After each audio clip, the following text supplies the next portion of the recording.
Hi folks, welcome back to The Addicted Bookworm. Alrighty, so in this video I'm going to be doing a halfway point review of So Thirsty by Rachel Harrison. You're going to get your long video. I've had people tell me they want longer review videos. So this one's going to be pretty long because I'm going to be dissecting what I've read. I am on chapter 22. I am at the halfway point of this book. I will admit that I am really enjoying this book, and I am currently reading The Return, also by Rachel Harrison. This is the first book that she published and everything. So, anyways, I have most of her books on Kindle, but they're all library books. They're not, I haven't acquired them.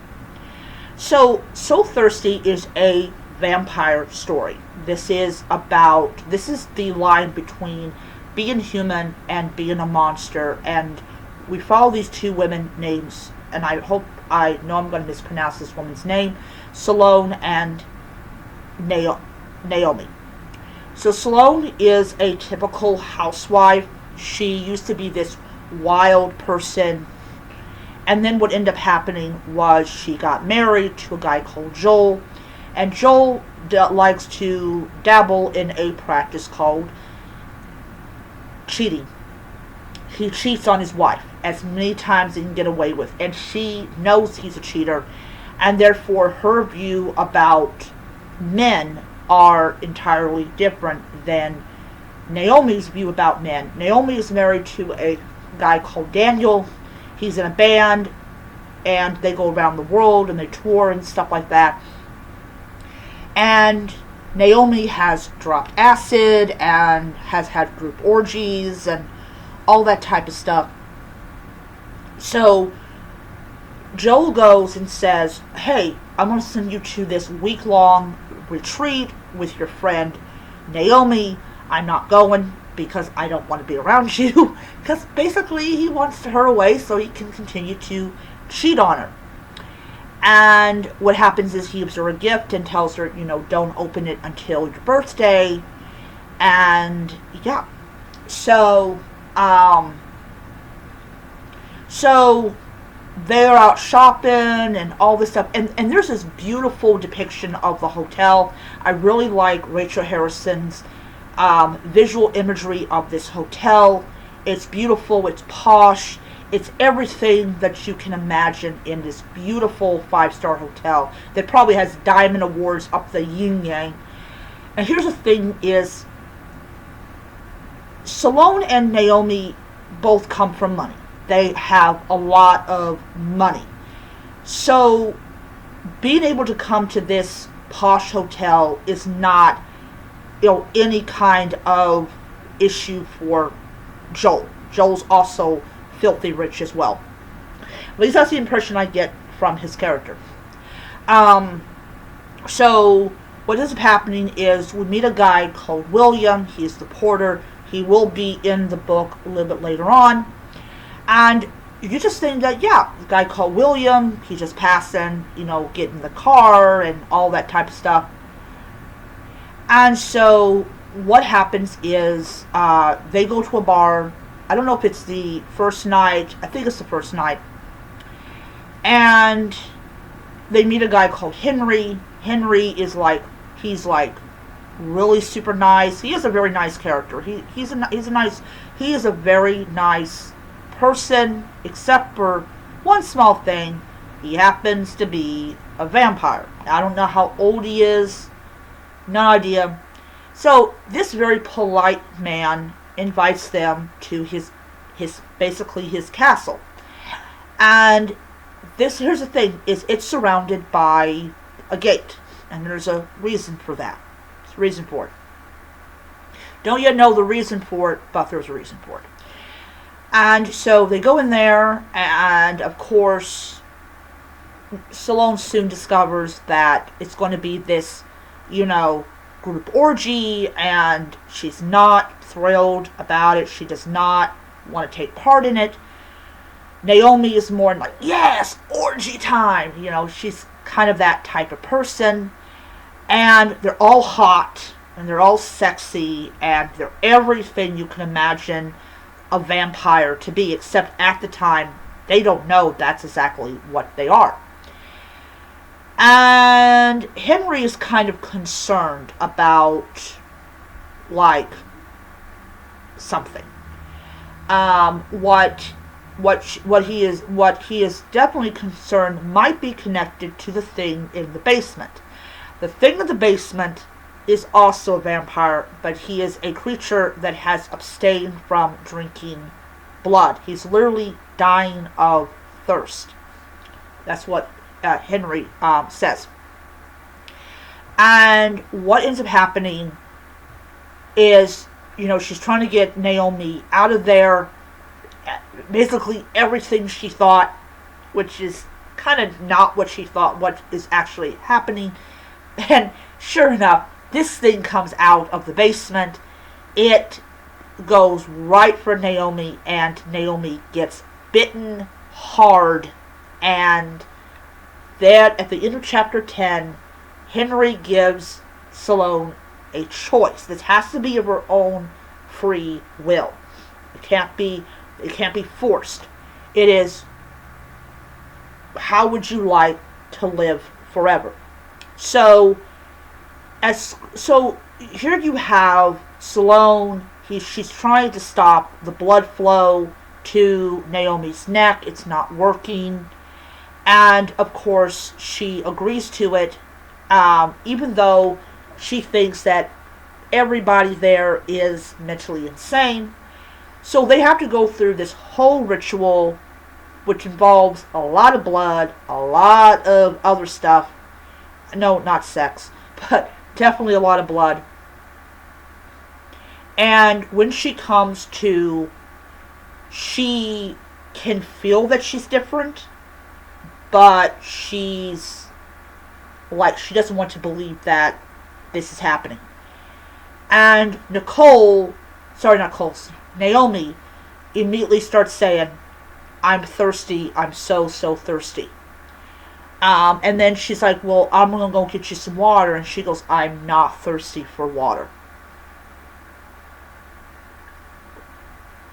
So, so Henry tries to basically explain that for the next 3 days, you are going to be basically ruled by this thirst. And he warns her, if you don't drink blood, if you try to abstain from drinking blood, you're going to end up like the guy in the basement. Yeah, you're going to be a danger to everyone. This is why, most likely why there was several vampires there to restrain this guy.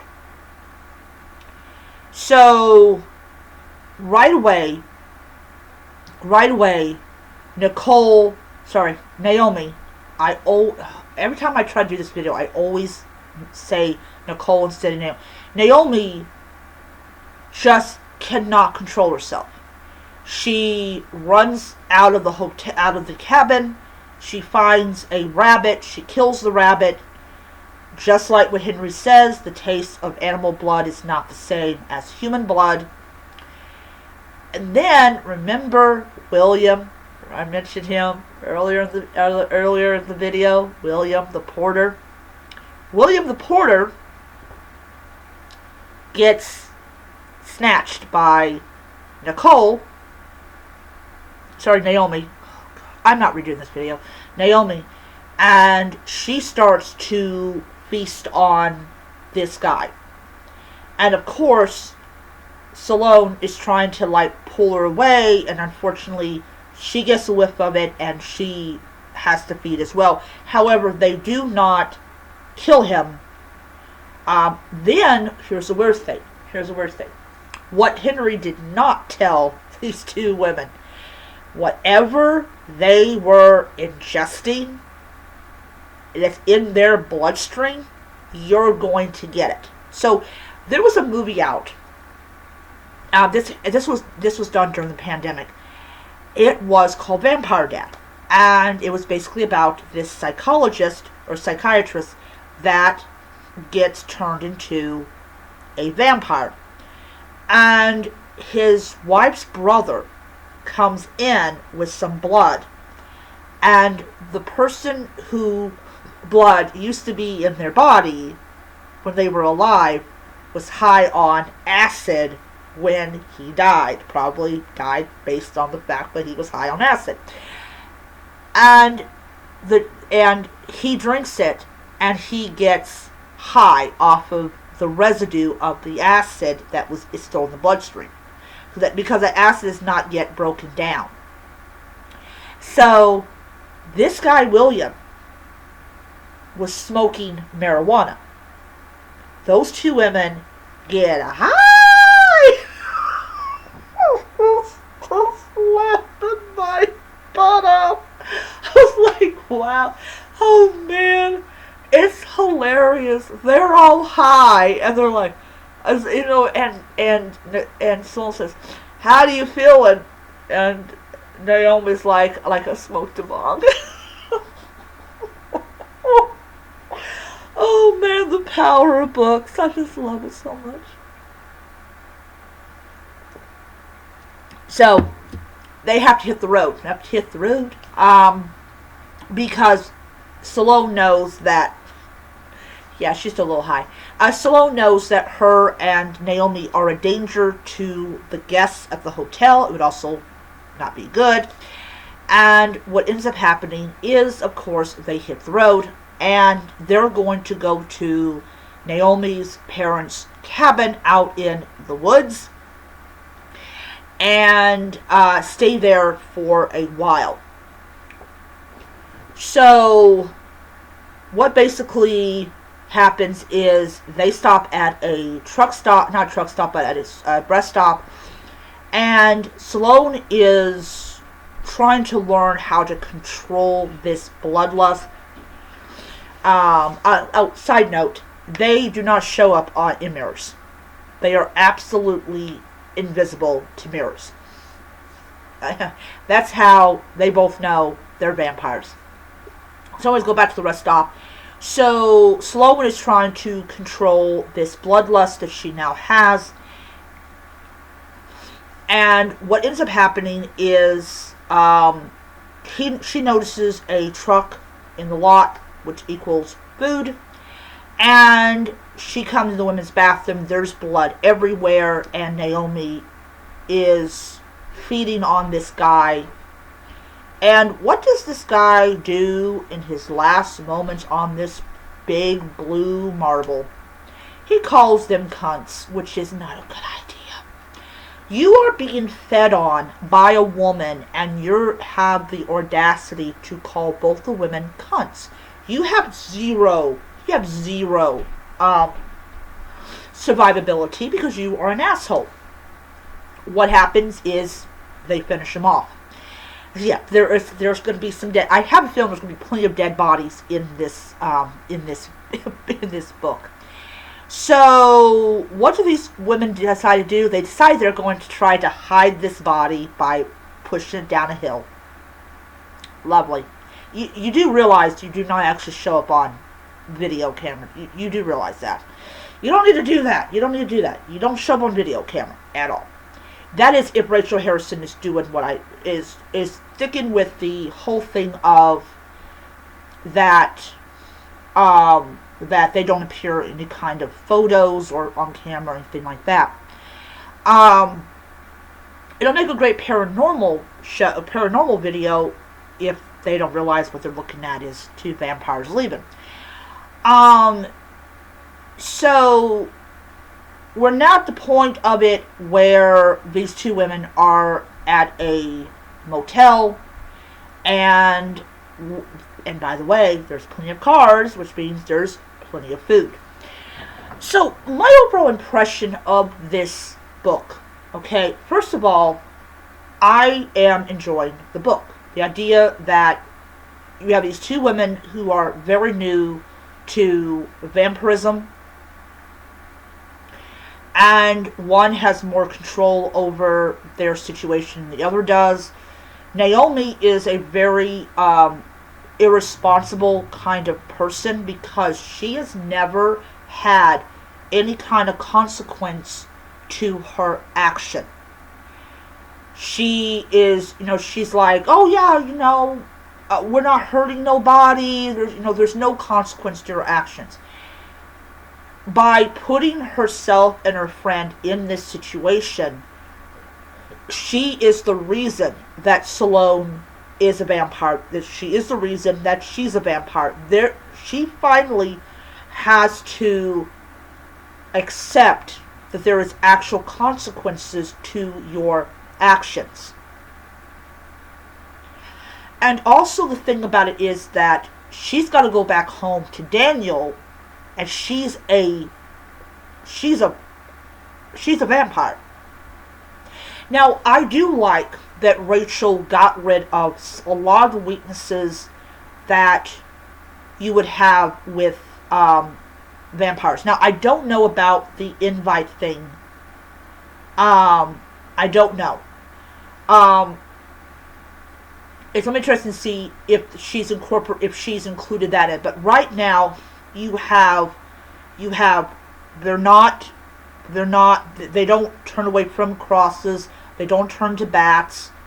They can survive out in the sunlight, but it's really annoying to them. So they don't burn up. So you don't have that allergy to sunlight you have in typical vampire lore. What I like so far about the book is how Rachel Harrison has approached the whole thing with vampires. And I'm going to see if she has written other books, because I kind of feel like that I recognize her name.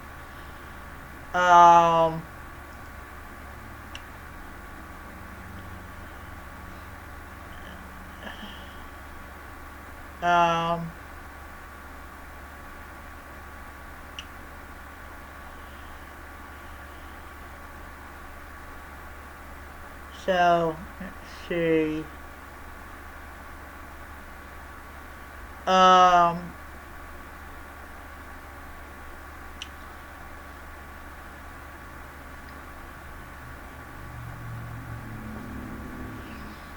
I want to see, does she write other...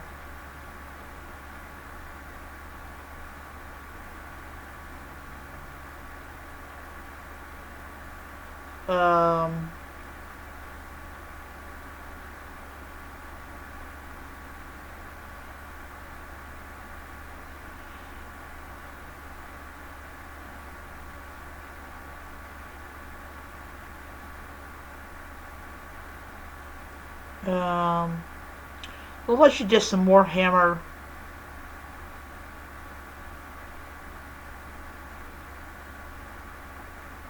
Okay, then there's another person named, I think there's another author named Rachel Harrison, but her Barnes and Noble page does not have anything past.